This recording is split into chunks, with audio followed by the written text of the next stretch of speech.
Bonjour et bienvenue à tous au culte de transformation de ce dimanche 15 février de l'an de grâce 2026.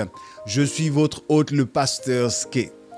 Aujourd'hui, nous voulons faire un focus sur ce que nous avons commencé à enseigner la semaine dernière, qui était intitulé « Que celui qui a des oreilles pour entendre, entende ». Nous voulons donc nous arrêter pour considérer au cas par cas chaque état d'entendement de chacun en face de la parole de Dieu. Que celui qui a des oreilles pour entendre n'est pas la phrase du pasteur Ske, c'est la phrase de Yeshua HaMashiach lorsqu'il a conclu son enseignement sur la parabole du semeur. Alors le cas 1 que nous allons regarder aujourd'hui, qui est intitulé « Le cœur en trafic », va nous permettre de considérer un peu plus ce qui se passe réellement lorsque la parole se trouve semée le long du chemin. Si vous n'êtes pas encore abonné à la chaîne, il vous suffit juste de vous abonner, d'activer la clochette de notification pour recevoir nos dernières publications, de laisser un commentaire si vous êtes béni et enfin de partager la vidéo au plus grand nombre. Cela permet à tout le monde de pouvoir participer, de pouvoir avoir sa part d'enseignement du jour. Nous rentrons dans le vif du sujet juste après cet instant de prière. Abba Père, Dieu de miséricorde, Dieu de gloire, que toute la gloire te revienne, que ton règne vienne, que ta volonté soit faite sur la terre comme elle est faite dans le ciel. Nous voici rassemblés pour tendre l'oreille, mais aussi tendre les cœurs vers toi. Des cœurs disposés à recevoir ta parole, à la mettre en pratique. Papa, que par ton esprit, que cela soit rendu possible, que nos vies soient transformées parce que nous commençons à comprendre, à mettre en pratique ta parole. Donne de l'autorité à mon propos. Au nom puissant de Yeshua HaMashiach, je prends autorité contre tout vent contraire, contre toute hauteur, toute connaissance, tout raisonnement, toute forteresse qui s'élève contre la connaissance de Yeshua HaMashiach. Nous marchons ainsi sur toute la puissance de l'ennemi. La Bible nous garantit que rien ne va nous nuire. Père, béni sois-tu de rendre ce moment favorable pour l'édification et la transformation. Au nom de Yeshua HaMashiach, nous avons prié. Amen. La semaine dernière, nous avons ouvert le livre en Luc au chapitre 18 et nous avons lu la parabole du semeur. Cette parabole, elle est dite synoptique. Elle est dite synoptique parce qu'elle présente une vue d'ensemble, une vue générale. Elle est reprise dans l'évangile selon Matthieu, selon Marc et selon Luc. Dans chaque évangile, il y a des spécificités qui nous permettent d'avoir, comme je l'ai dit tantôt, une vue générale, mais d'avoir des détails qu'un évangéliste aurait mis en avant au détriment d'un autre. Nous sommes donc dans Matthieu au chapitre 13 et je m'en vais lire à partir du premier verset. Ce même jour, Jésus sortit de la maison et s'assit au bord de la mer. Une grande foule s'étant assemblée auprès de lui, il monta dans une barque et il s'assit. Toute la foule se tenait sur le rivage. Il leur parla en parabole sur beaucoup de choses et dit : Un semeur sortit pour semer. Comme il semait, une partie de la semence tomba le long du chemin. Les oiseaux vinrent et la mangèrent. Au verset 18, Jésus donne l'explication de cette parabole, en particulier à ses disciples qui se sont rapprochés de lui pour en avoir l'intelligence. Il leur dit : Vous donc, écoutez ce que signifie la parabole du semeur. Lorsqu'un homme écoute la parole du royaume et ne la comprend pas, le malin vient et enlève ce qui a été semé dans son cœur. Cet homme est celui qui a reçu la semence le long du chemin. Alors je suis sûr que vous allez me pardonner d'avoir donné une mauvaise référence en Luc 18. Il s'agit plutôt de Luc 8. Et dans Luc 8, je fais la lecture de Luc 8 pour que nous puissions avoir comme ça en perspective comment Matthieu a présenté cette parabole et comment Luc a ajouté un détail qui nous intéresse. Je suis dans Luc 8, à partir du verset 5. Un semeur sortit pour semer sa semence. Comme il semait, une partie de la semence tomba le long du chemin. Elle fut foulée aux pieds et les oiseaux du ciel la mangèrent. Amen. Aujourd'hui, nous allons mettre l'accent sur le cas numéro 1, le long du chemin. Nous allons d'abord nous rendre compte que ce n'est pas d'abord une parabole morale, c'est une parabole structurelle. Elle parle d'état de terrain. Sur le terrain numéro 1, nous allons nous intéresser à ce qui se passe, 1, le long du chemin, 2, les pieds qui foulent le long du chemin et 3, l'activité des oiseaux le long du chemin. Pourquoi alors je dis que ce n'est pas d'abord une parabole morale? C'est une parabole structurelle parce que l'on voit bien qu'il y a dedans un homme, un semeur, un agriculteur qui sort pour semer sa semence. Alors tout agriculteur qui sort pour semer la semence fait d'abord le choix de sa semence. Je ne connais aucun agriculteur qui sortant pour semer va se permettre le luxe de choisir des plants, des graines qui sont de mauvaise qualité. Il n'y a personne qui fait quelque chose de cette nature. Lorsque vous savez que vous vivez de votre activité, vous n'allez pas vous permettre, comme je le disais, de prendre des choses qui sont d'aucune qualité pour les mettre en terre en espérant que la terre va vous donner quelque chose de qualitatif. Non, ce que vous mettez en terre doit avoir la qualité de ce que vous attendez en récolter. Ce semeur choisit sa semence et la parole, l'enseignement de Jésus nous fait comprendre que c'est structurel parce que la parole n'a aucun défaut. La semence en elle-même n'a aucun défaut. Le semeur a pris le soin de choisir des graines de qualité, espérant que la terre allait faire ressortir cette qualité en la multipliant et qu'il allait pouvoir vivre de la multiplication de cette qualité au moment de la récolte. Le semeur est dans sa fonction, la graine n'a aucun souci. Alors, qu'est-ce qui va se passer? Il se passe que lorsque le semeur sort pour semer, on dit une partie de la semence tombe le long du chemin. Et c'est ce long du chemin-là que nous regardons aujourd'hui. Je vais donc vous demander un effort de visualisation. Essayez de voir un semeur qui sort avec son sac, des graines dans le sac et qui se met à jeter sa semence au sol. Pour ceux qui ont l'expérience d'aller dans nos champs, dans nos villages et de voir le chemin qui conduit au champ, vous allez vous rendre compte que le chemin qui conduit au champ est différent du champ lui-même. Le sol de ce chemin est différent du sol dans lequel on cultive. Le sol du chemin est un sol sur lequel on marche, qui s'est tassé, qui s'est compacté, qui est devenu quelque part imperméable, qui est devenu non propice à y faire de l'agriculture. C'est un sol qui est durci et qui est traversé en permanence. Ce n'est pas le terrain de la plantation, c'est le terrain de passage lorsqu'on va et lorsqu'on retourne de la plantation. C'est le chemin où on emmène des visiteurs. Lorsque les parents arrivent, on dit « Regardez la plantation ». C'est un sol qui est certes utile pour passer, pour aller et venir, mais qui n'est pas utile pour planter. C'est un sol qui paraît vide, mais qui paradoxalement est occupé.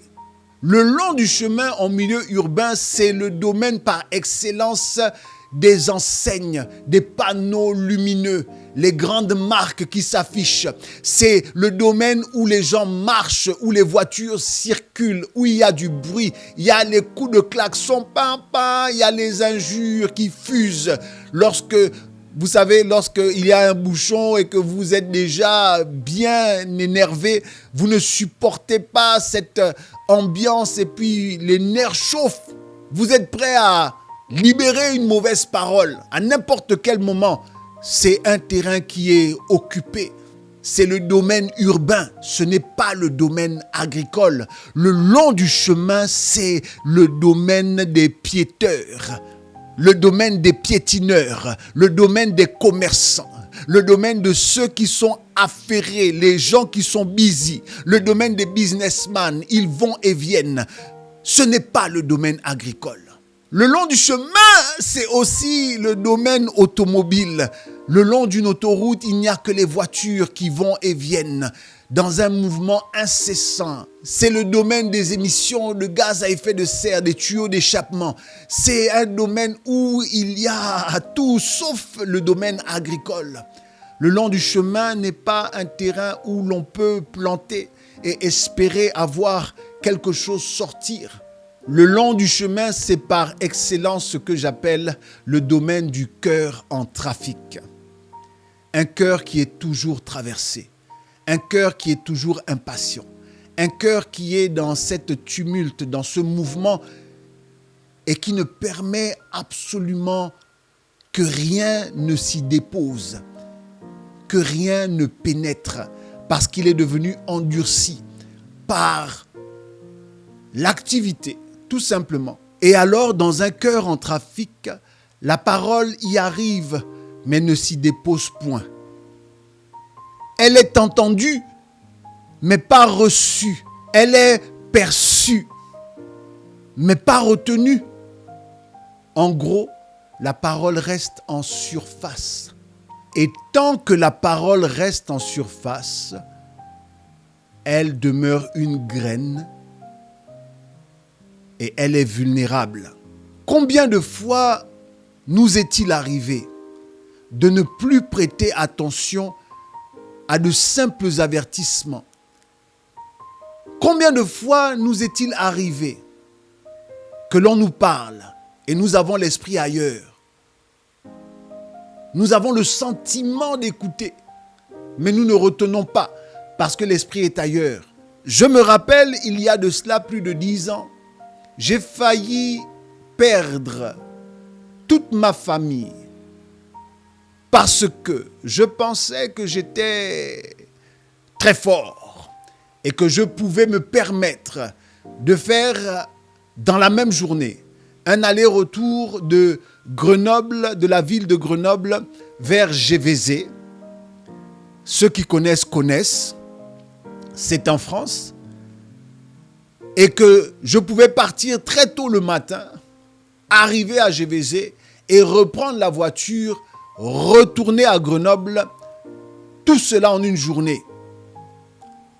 Si vous regardez sur une carte, vous allez voir que la distance qui sépare ces deux villes est de 860 km. Il y a plus de 10 ans, j'étais assez fou de penser que je pouvais parcourir près de 1700 km, sinon plus de 1700 km en un jour, en ignorant les consignes de repos. Je me rappelle que le véhicule, à l'époque, il y avait déjà cette fonction de rappel. Il y avait sur le tableau de bord un message qui s'affichait en disant « Prenez un repos toutes les 2 heures ». Me voici arrivé à Gévézé. Déjà, j'ai pris beaucoup de temps pour y arriver. Mais la nuit, compte tenu d'une certaine circonstance, j'ai décidé d'embarquer mon épouse avec nos 2 enfants. Mon fils aîné avait 3 ans à l'époque, ma fille avait 2 ans. Je les embarque dans la voiture et nous prenons nuitamment la route pour rentrer à Grenoble. Et ce qui devait arriver, arriva. J'étais tellement fatigué que je me suis mis à somnoler. Et tous ces messages qui s'affichaient pour dire « prenez un peu de temps », à un moment donné, je ne les percevais même plus. Et nous avons failli faire une sortie de route qui allait être catastrophique pour tout le monde. Cela m'a fait comprendre que la vraie force, c'est pas de penser que je pouvais faire 1700 km en un jour, aller-retour. Mais la vraie force, c'est la capacité à reconnaître dans des avertissements, dans des enseignements, ce qui doit être pratiqué et ce qui doit faire de nous une meilleure personne, une personne plus forte. Il y a plus de force à respecter, à comprendre, que de s'imaginer et de finir par comprendre que lorsque le drame se produit, oui, ce que je pensais être de la force n'était en fait que mépris de certaines consignes de sécurité. Je pensais que c'était tellement répété que j'avais assimilé. Non, si c'est tellement répété et que tu as déjà assimilé, ta manière de pratiquer va nous renseigner. C'est ça, fouler la parole du pied. La Bible déclare que dans Luc, que la parole a été foulée aux pieds. Elle a été piétinée. Elle a été méprisée. Il y a ceux qui entendent la parole et se disent « Bon, c'est une information comme une autre. » Il y a ceux qui l'entendent et disent « C'est du déjà entendu. » « Oh, mais je connais ça par cœur. » Je répète, si tu connais ça par cœur, que ta pratique aussi soit une pratique par cœur.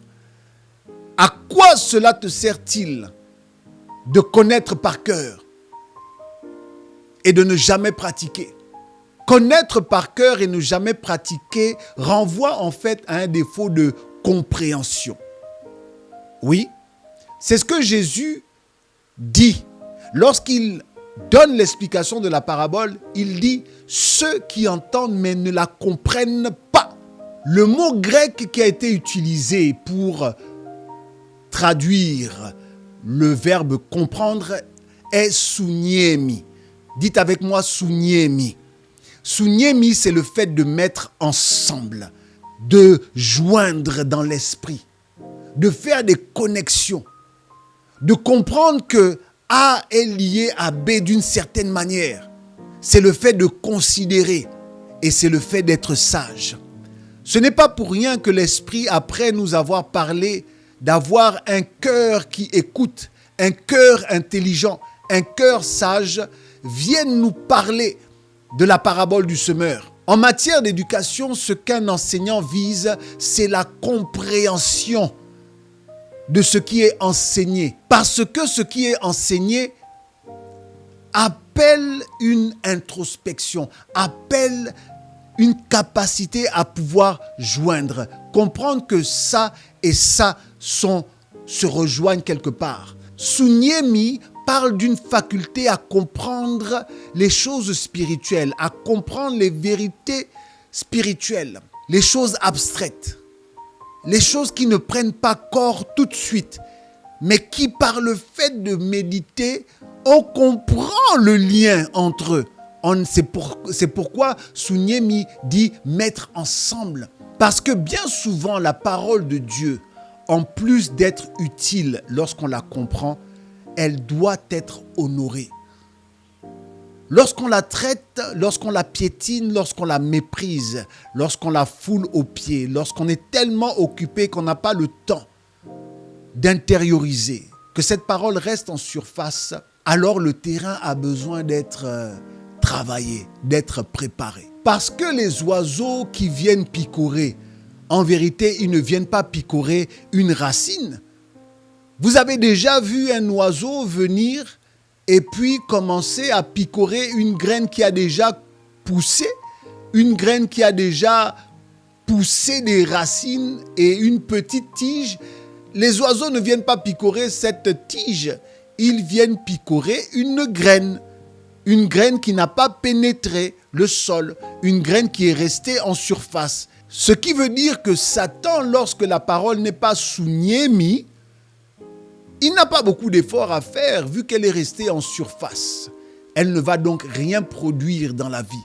Il n'a pas besoin d'attaquer en profondeur. Il vient et il ôte la parole du cœur. Parce que ce qui n'est pas accueilli est rapidement récupéré. Ce qui n'est pas compris est rapidement balayé et effacé. J'ai moi-même l'exemple de mes enfants que j'encourage à étudier jusqu'à comprendre. Pas étudier et répéter comme des perroquets. Pas étudier et apprendre par cœur sans comprendre. Apprendre par cœur, c'est une bonne chose. Mais comprendre, c'est mieux. Lorsqu'on a compris, on n'oublie plus. Lorsqu'on a compris, ça commence à produire du fruit. On peut penser à avoir appris quelque chose par cœur et ne jamais le souligner mis dans le sens que le volet théorique est appris par cœur, mais le volet, sa composante pratique, n'est jamais exécuté. Or, dans un enseignement, il y a le volet théorique qui alimente l'esprit et l'intelligence et il y a le volet pratique qui alimente la compréhension, qui vient nous transformer. C'est lorsque l'on met régulièrement en pratique que l'on se forge une seconde nature, que l'on revêt Christ, que l'on a un caractère qui ressemble à celui de Christ. Dis-toi bien que les oiseaux du ciel n'ont une puissance contre la parole que parce qu'elle est encore qu'une graine. Les oiseaux du ciel ne peuvent rien contre un arbre, mais ils peuvent quelque chose contre une parole qui n'est encore qu'une graine, c'est-à-dire une parole qui est restée en surface, une parole qui n'a pas pénétré le sol, une parole qui n'a pas poussé de racines, une parole qui leur est donc accessible et qu'ils peuvent ôter. Je veux prier. Abba Père, béni sois-tu. Je comprends dans cette parabole que ta parole est parfaite, mais qu'une partie de cette parole peut tomber le long du chemin. Nous venons de le voir, le long du chemin n'est pas un terrain propice à l'enracinement, n'est pas un terrain propice à la production. Le long du chemin, c'est un domaine d'une autre activité, d'un autre genre. Je prie, Père, que les cœurs en trafic, qu'en cette saison, puissent trouver une pause lorsqu'ils entendent une parole qui vient de toi, une parole de foi, qu'ils cessent le trafic pour que cette parole puisse descendre dans le cœur, pour permettre à cette parole d'avoir un devenir. Parce que tant que cette parole n'est qu'une graine, elle est très vulnérable aux aléas. Je prie, Père, lorsque quelqu'un écoute ta parole, qu'il l'honore comme Marie faisait en s'asseyant à tes pieds pour écouter et considérer. Je prie que nous ayons le temps de considérer.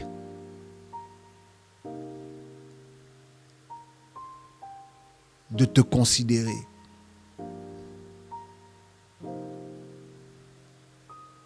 Merci pour le prône de ce jour. Et comme ta parole le dit, que celui qui a des oreilles pour entendre, entende. Dans le nom puissant de Yeshua Mashiach. Amen. Tous les messages qui vous permettent de rejoindre Magen, le groupe WhatsApp, afin que nous puissions vous soutenir dans la prière, dans vos challenges, dans vos difficultés, que nous puissions fléchir les genoux ensemble. Même si il y a la distance dans l'esprit, il n'y a pas de distance. La parole de Dieu est efficace en présentiel comme en distanciel. Rappelez-vous l'épisode de ce militaire, de ce chef gradé qui s'est rapproché de Jésus, ce centurion qui s'est rapproché de Christ pour plaider en faveur de son serviteur. Il a dit au Christ que moi j'ai des gens sous mon commandement, sous mon ordre. J'envoie l'un, je lui dis fais ceci, il exécute ma parole. Je suis indigne pour que tu viennes jusque chez moi. Et Jésus est étonné que cet homme ait ce discernement. Il dit, tu as une grande foi. Et Jésus envoie donc sa parole à distance et elle produit des effets parce que le serviteur de l'homme s'est senti délivré, il a été guéri. Lorsque le général, lorsque le centurion rentre et qu'il demande à quel moment il s'est senti mieux, les gens lui ont dit c'est vers cette heure-là. Et il s'est souvenu que c'est effectivement aussi à cette heure-là que le Seigneur a envoyé cette parole. Alors la parole a de l'effet, quelle que soit la distance. Par ce même lien, vous pouvez contribuer. Si vous êtes béni par l'œuvre, vous envoyez tout simplement vos dons, vos contributions au numéro qui s'affiche sur votre écran. Nous serons bénis et nous rendrons tous des actions de grâce à Dieu pour cela. Nous nous disons à la semaine prochaine pour regarder le cas 2, le cœur pierreux. En attendant, que la grâce vous localise, que le Seigneur vous fasse du bien. C'est la bénédiction que j'appelle sur vous au nom de Yeshua HaMashiach. Amen.